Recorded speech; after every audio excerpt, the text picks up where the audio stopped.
Hello, everybody. I'm Luis Ortega from Interventional PCR Online, and today I have the absolute pleasure to host Professor Josep Rodés-Cabau for the Heart and Lung Institute from Quebec, Canada. Thank you very much. It's always a pleasure to talk with you, Luis, and for the PCR, your intervention organization.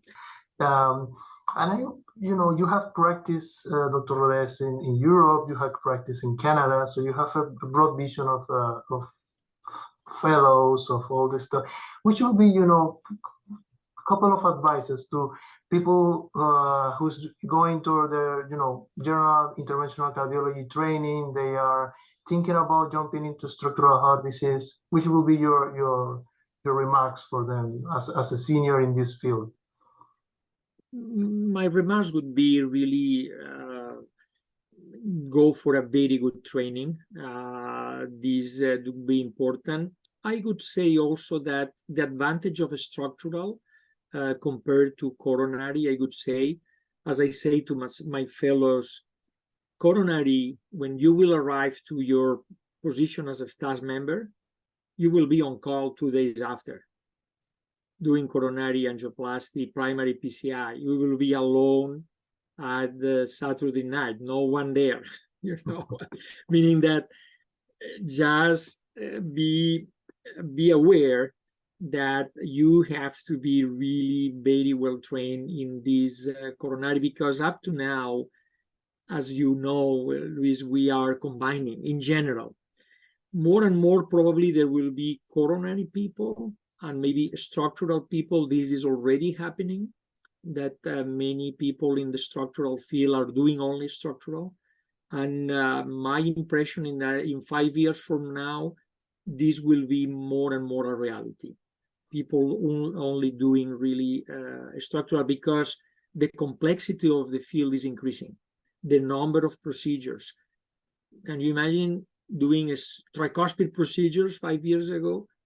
We are doing it now every week, and the numbers will increase, and this will be really like a subspecialty in interventional. I could even say that maybe it will be like a TAVR specialty and maybe other procedures specialty, And my point was also say you need a very good training. The advantage is it's very rare that you will get a position where you have to start from zero and you will be alone at day 2, as it happens in coronary. There are always teams. You will integrate into a team, meaning that in this sense is a bit less stressful, I would say, in general. And this has been my experience with the fellows compared to coronary. As I said, day 1, day 2, go alone. Night, weekend, they are waiting for you, In a structural in general, they are waiting for you, but you integrate a team, meaning that you can always complete your formation, your training with other or more senior people in your center. But I would say that it's fascinating how this field is evolving and how this field is taking more and more place.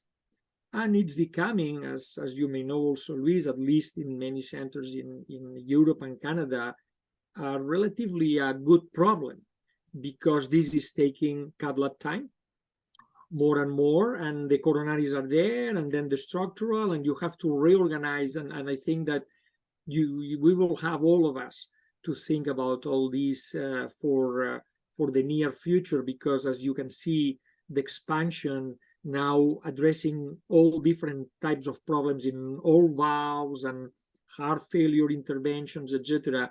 The number of interventions is increasing a lot. Dr. Rodés, I'm very having an absolute pleasure to having you for PCR Online, for an intervention. It's always a pleasure having you here, and thanks for having us.